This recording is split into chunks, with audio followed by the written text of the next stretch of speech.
You're listening to Civic from the San Francisco Public Press.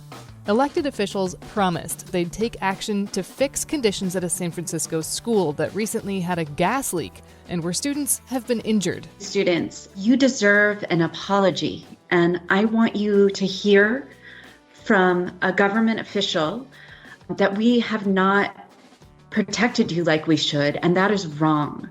And I want you to hear from me directly that I am sorry that we have failed you. This is not right. Students and parents are saying this has been going on for a long time and that it makes them feel neglected and mistreated. I've seen kids pee in the yard because they don't want to go in the bathrooms.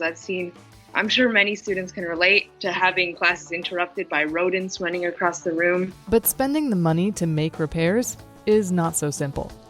I'm Laura Wennis, and this is Civic.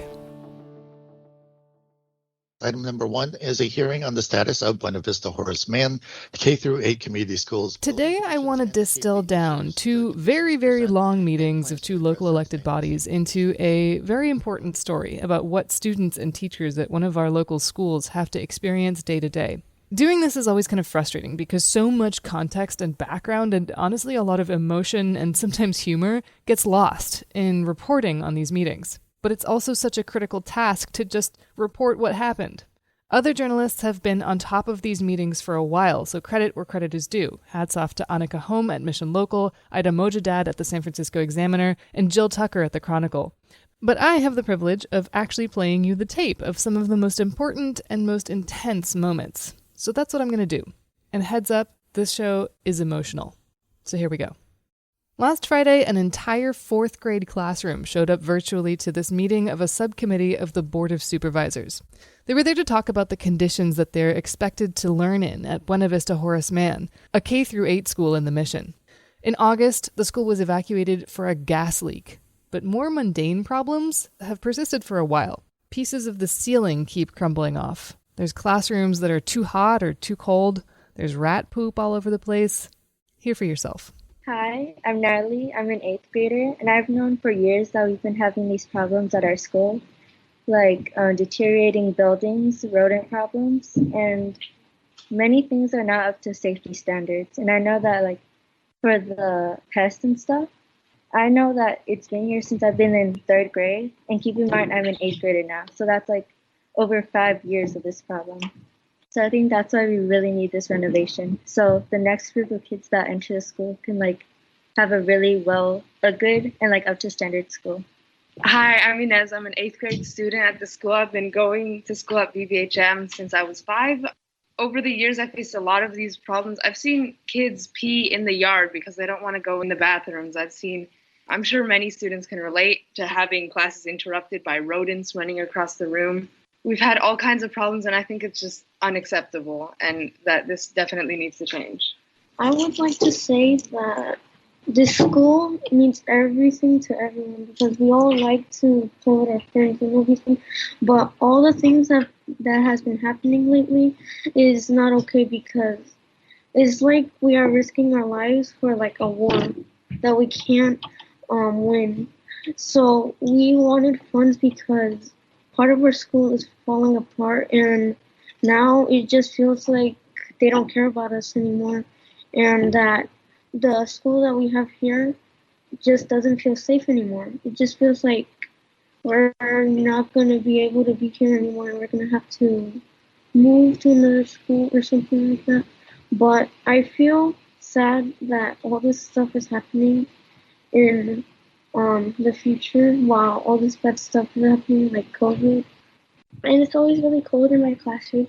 Why do I say that? Because 2 kids brought blankets to the classroom because it was too cold, and the gas is getting wasted, and it could be used for other things.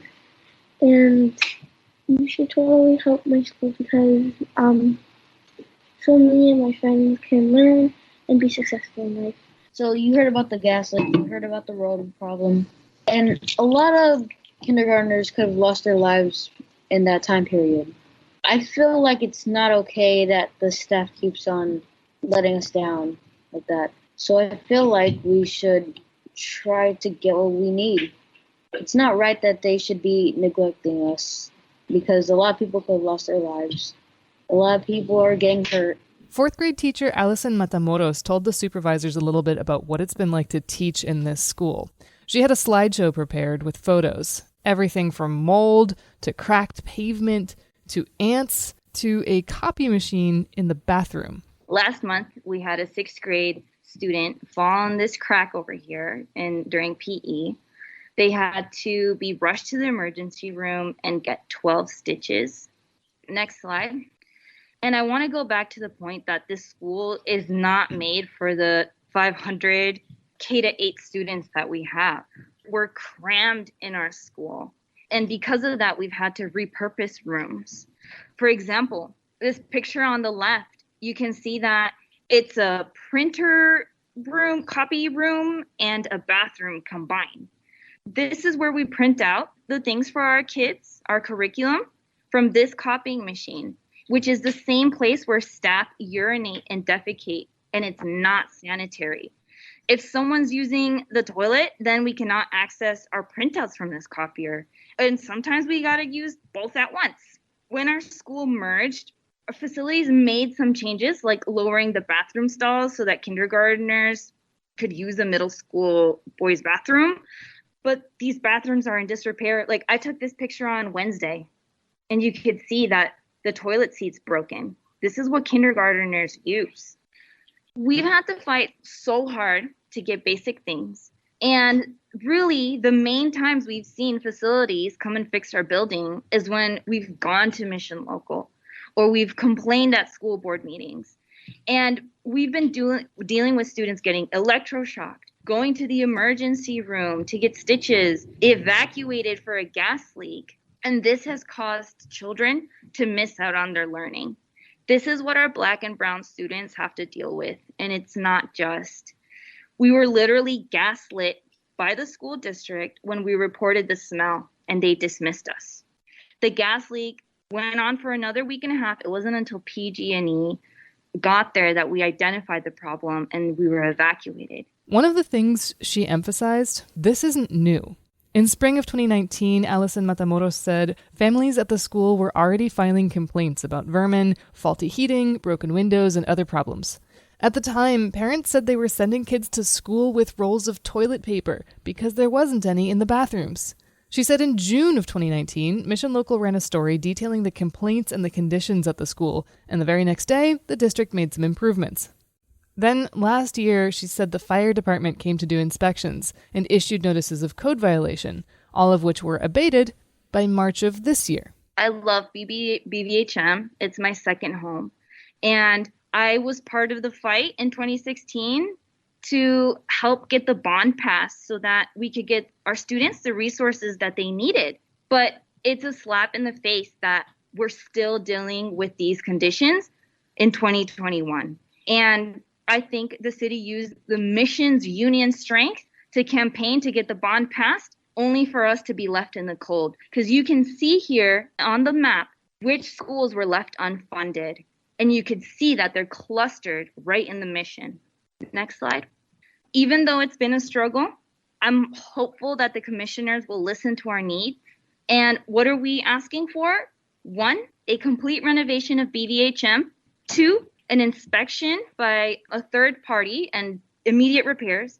And the last thing is monthly reports on the renovation process. I want to thank you, Hillary Ronan, for giving me the platform to speak and shed light on the struggle to provide a dignified campus for our kids and the mission. And I want to thank Commissioner Matthew, Gabriela, Kevin, Allison, and Mark for coming to our school, seeing the campus, hearing our stories. Please do the right thing, right this institutional inequality, and renovate our school. Institutional inequality. That's something that came up multiple times from several different advocates for improvements at this school.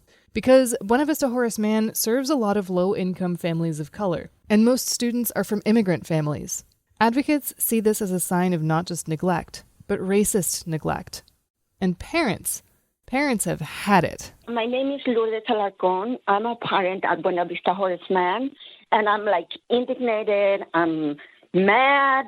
I was sad for a while, and it's just the feelings are endless. Buena Vista is like the nest for our culture, for our languages to be kept on. I feel like we're living in history when the Mexicans were treated as second-class citizens. My children are citizens. They deserve better. They deserve a safe place to learn. They are leaders themselves. I'm trying to empower them to keep fighting, and I can't believe as an educator, I've been advocating for bilingualism and the immersion program. 20 years later, I keep fighting for my language, my culture, my community to be treated fairly. So thank you very much, Supervisor Ronan, to bring us in this table for a conversation. But as you said, we're tired of promises. We are tired of fighting since Prop A, and 5 years later, there is no money. That's not the answers that we want to hear. We want a renovation now. We need it 4 years, and now is the time to do it. Thank you for putting this plan. It doesn't sound like an idea, but I still would like to compromise from all the leaders in the district. And thank you very much for the supervisors to take the lead on this. Supervisor Mirna Melgar also is a leader in our community. I'm sure you can, as leaders, can lead us for a successful renovation of the building. Thank you very much. Buenos días, mi nombre es María Núñez, mamá líder de mi comunidad, también presidenta. Good morning, my name is Maria Nunes. I am a leader and mother in my community. I am also the SSC president and the ELAC vice president at the VVHM school where I have 2 students. I'm here to ask that the entire school be renovated with the money from the 2016 Prop A bonds because it has been in very poor condition for many years, during which the school district had been informed about the issues in the past. To mention a few issues, parts of the ceiling kept falling on students' desks, a student received an electric shock, and also the most dangerous incident was when hundreds of gallons of gas were leaked. This was a warning that we can't remain silent anymore about the lack of safety for our children and school staff. Enough with being ignored. What are you waiting to see happen to implement an immediate solution? All students deserve to have the same rights regardless of their culture. You have the power to decide the safety of students and teachers. It's time that you do what is right. I ask that any other school in similar circumstances be heard as well. We are human beings. We have the right to be treated as such. Si se puede. Gracias. I'm feeling very emotional right now about these conditions and hearing everybody else speak up about these horrible conditions in one of the most wealthy cities in the nation, if not the world.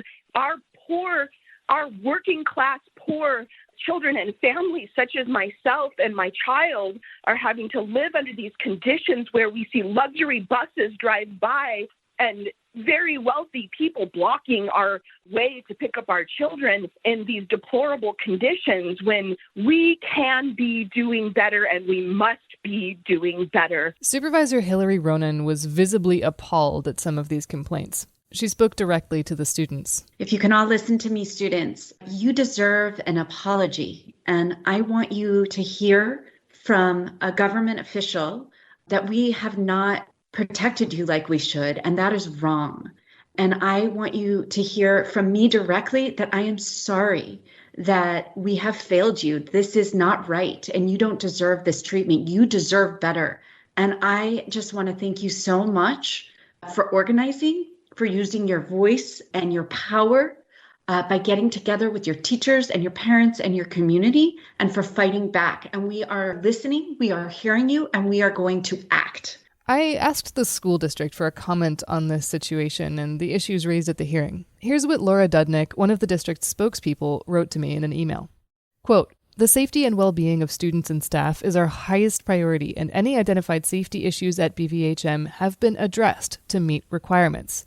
We recognize that the rundown nature of the BVHM facility and challenge in addressing day-to-day conditions such as peeling paint, cracked floors, and overheating rooms contribute to a feeling of neglect in the school community. The district is working to remedy this through our request for funding from the SF Board of Education.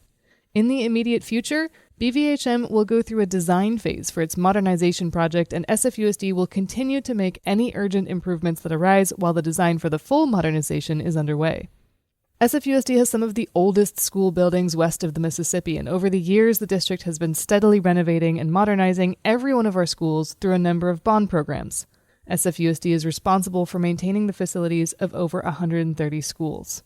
End quote. We'll get back to the story after a quick break. I want to talk really quick about another podcast. It's called Our Opinions Are Correct. This is a show that tackles science fiction, science, and everything in between. It comes out every other week, and they've talked about all sorts of things. The death of the universe, imagining the next political uprising, or even just how to write a good fight scene.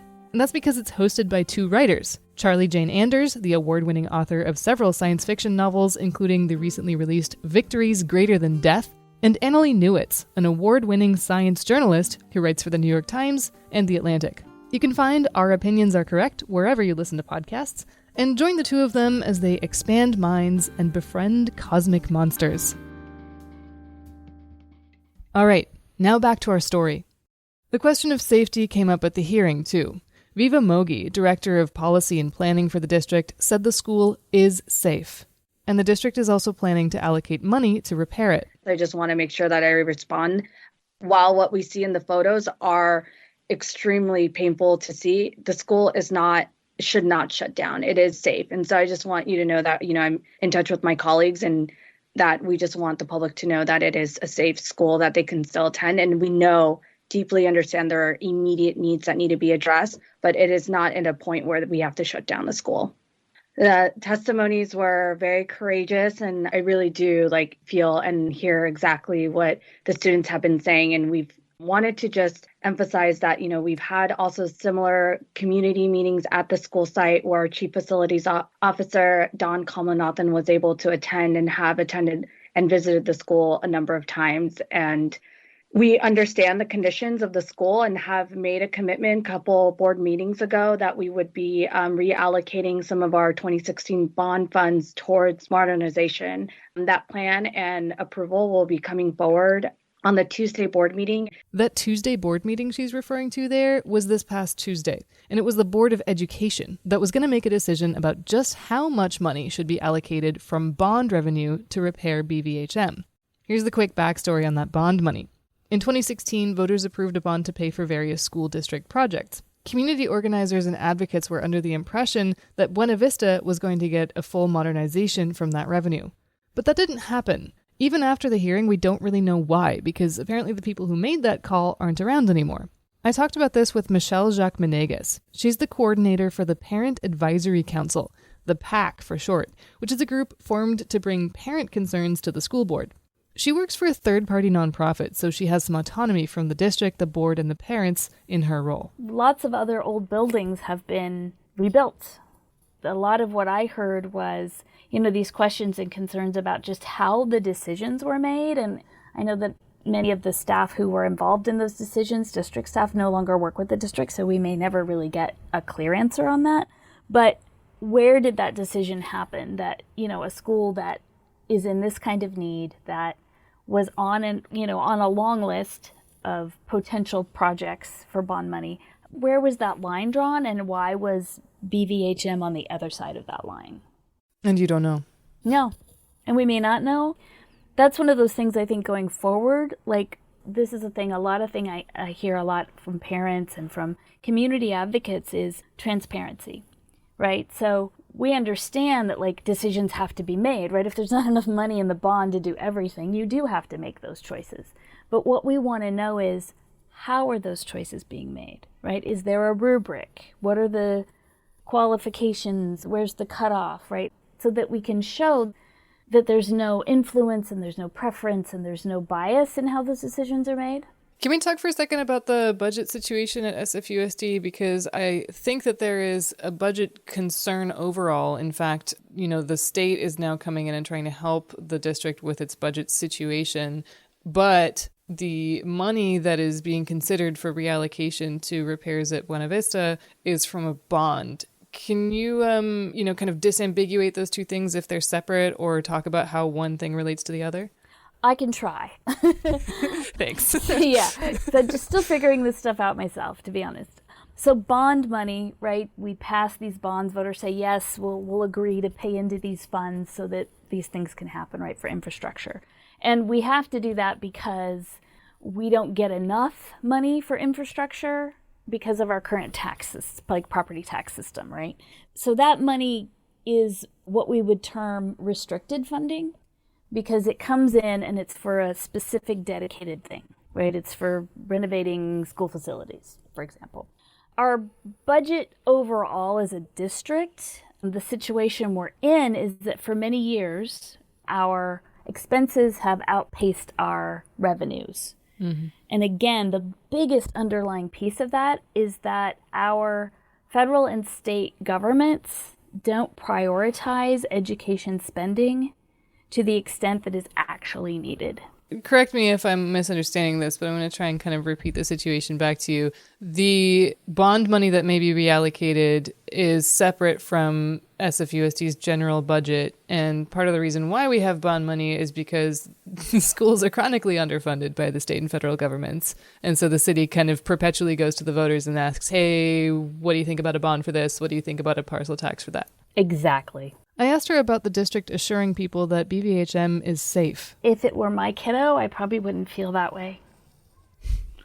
And if it were my partner who was a teacher in that school, I may not feel that way either. That brings us to this Tuesday's Board of Education meeting. To recap, board member Matt Alexander had said last week he wanted to increase the proposed bond money allocation for repairs at BVHM from $15 to $55 million. That would have been an amendment to the item before the board, which is a proposal from the district about how to divvy up bond funds. They're mostly spoken for already. The original bond was for $744 million. As you can see, our existing issuances, we've issued about $465 million to date. And particularly for the modernization program, have made steady progress on spending those funds down. And with construction in full swing for the remaining modernization projects, we expect that those funds will be consumed and expended mostly by the end of this calendar year. This is Dawn Kamalanathan, Chief Facilities Officer for the district. She presented a slideshow with all the different projects the bond money is slated to go to. They include some security improvement, like locks that allow teachers to lock classrooms from the inside in case of a school shooter, fencing, lighting, and buzzers. There's an allocation for the development of a plan to improve school facilities in the city's southeast. And there's money to go toward the construction of a campus on Van Ness for the Ruth Asawa School of the Arts, and a new school in Mission Bay. Kamalanathan said there's a lot to consider here when it comes to how to spend the money. After careful reflection, and I do not make this proposal lightly, but really out of a sense of the urgency of different needs that have been presented and brought to my attention over the past 18 months, and a real understanding that it's important that we continue to spend bond dollars and move forward. I've again tried to craft a proposal that provides each of these projects with a meaningful investment that will allow them to maintain the momentum of the schedules and projects that they're on currently. First, Buena Vista Horace Mann. I want to just start off by saying that nothing that I've seen at Buena Vista Horace Mann, that those conditions do not meet our standard of what we should be providing as care for any school sites within SFUSD. My hope today is that with $15 million, we are more than able to complete design for a modernization project, but that design process will take somewhere between 12 to 18 months to complete and will be around $7 to $8 million to just spend. It'll take 12 to 18 months to expend that $7 to $8 million. And then also leaving then, roughly another half, $7 to $8 million to expend on immediate near-term improvements to the site. I feel good about that amount in that a lot of the issues that have been surfaced are not necessarily requiring major system replacements at this point, but oftentimes, again, the result of deferred maintenance that is accumulated, and that with $7 to $8 million invested over the next few months, we will be able to deliver a number of improvements that will help that site feel safer and be a more comfortable and also be more safe experience for students and staff. BVHM parents who called into the hearing were audibly distressed. They just want the repairs done. Carmen Rodriguez, the mother of 3 kids at Buena Vista Horace Mann who already spoke at last Friday's hearing, showed up again at Tuesday's Board of Education meeting to ask them, as a mother, to listen. She said, "What more do you want before you listen to the need in our school, in our community?" This was a difficult decision all around. On one hand, the BVHM parents were there saying, both in their comments and in the chat function, that it doesn't make sense to build new schools while existing ones are falling apart. But there were also people who called in who were passionate about the other projects that this money was slated to go to. What I'm watching tonight is a horrifying feeding frenzy of people who have real needs coming after money that was set aside by the people of San Francisco in bond monies to move the Ruth Asawa School of the Arts downtown to the Civic Center Arts Corridor, where the students would be able to interact with and be a part of the Civic Center arts life. And let's not forget, a lot of the city's school buildings are really, really old. Buena Vista is closing in on 100 years. That means maintenance issues, and it means a lot of maintenance requests. BVHM isn't alone in needing things fixed. Don Kamalanathan had this eye-opening note on requests for repairs. The mechanical, electrical, plumbing shop, which is far and away, those shops are the shops that are most impacted in terms of real life safety needs that are put in by staff. We had, before the pandemic, when I looked at it, a 3-year backlog for those shops alone. That's not being generated by like 5 schools or 10 schools. That is the cumulative requests of the system struggling with buildings that, again, need to be modernized, or in some cases have been modernized, but we don't have the maintenance resources, even after a modernization, to keep a facility smoothly running. So there are a number of sites that I'm aware of where I've gotten requests in the Southeast and also in the Mission. I think hearing from the Flynn community about concerns that are similar in nature to BVHM. I think our mechanical, electrical, plumbing shops could easily be doubled, and we would still be trying to catch up with certain types of life safety compliance. I'll give another example. The fire department, in the wake of the ghost ship tragedy, really increased its notice of violation program. And so we are receiving on an annual basis many more notices that need to be oftentimes addressed fundamentally by our electrical shop. Of course, we need to address those notices, but that pivot and shift in resources has had a real impact on the availability of our electricians to work on, again, the routine types of maintenance that they should be working on as school sites as their first priority, or at least making sure as a core priority that it doesn't suffer. So not exactly a straightforward decision for the school board.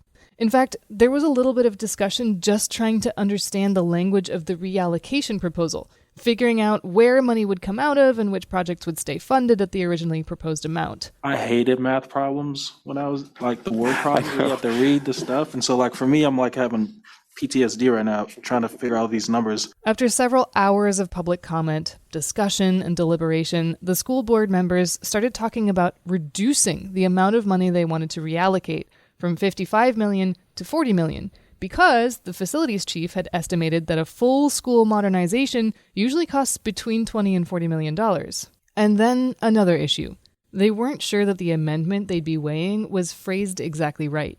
So ultimately, they decided to take some time to get the amendment legally vetted, which means the vote didn't happen.